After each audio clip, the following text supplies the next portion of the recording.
I was just proud of how our guys came out defensively to set the tone. We did a really good job with good hands, active ball pressure, rotated when we needed to rotate. Even that first media timeout, I want to say it was like 9-5. It wasn't like it was in a big lead at that point.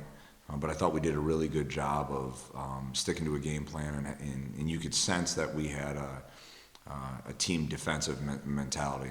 And then we opened it up.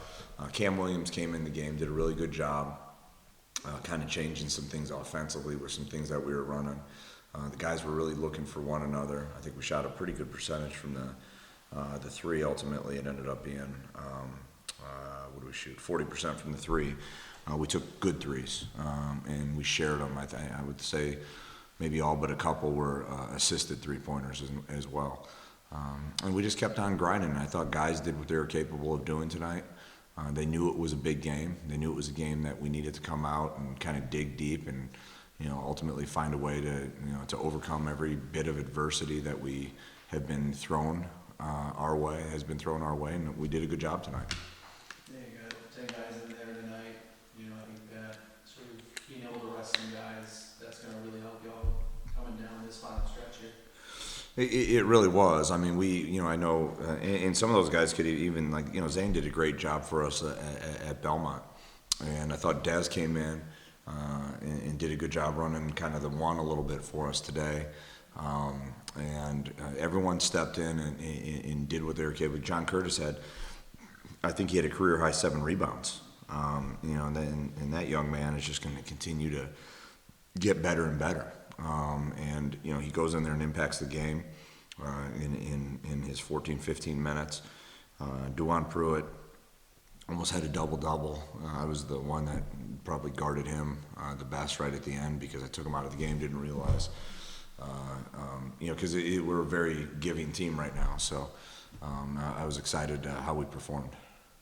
22 points off turnovers was really, making them focus of turning good defense into production on the other end of the court.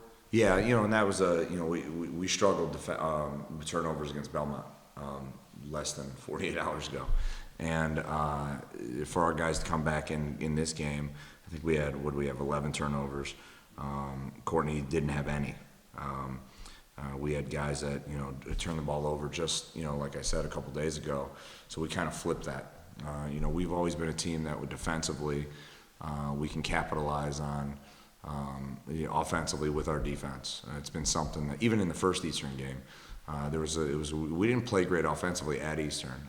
We were a little stagnant, but when the game kind of turned in our favor, it was through some defensive stops and in transition. And I thought again today we capitalized on that. You surpassed your win total from each of your first 2 seasons here. So sort of talk about how. Say that again. I'm sorry, I couldn't hear you. You surpassed your win total from the first 2 seasons here. Okay. Tonight. So sort of talk about how this program has grown sort of under your leadership. Well, I think we have high character young men. I think that's a credit to not just myself and the staff. It's a credit to the parents of these young men. It's a credit to our administration. Allowing us to have the time to bring in the kind of guys that we want to develop. I think that we've had really, really unique last 2 years. CBS wrote an article on how we're the worst schedule in college basketball. And arguably that I can't imagine it even being any better last year. You always want more wins, right? You want to go undefeated.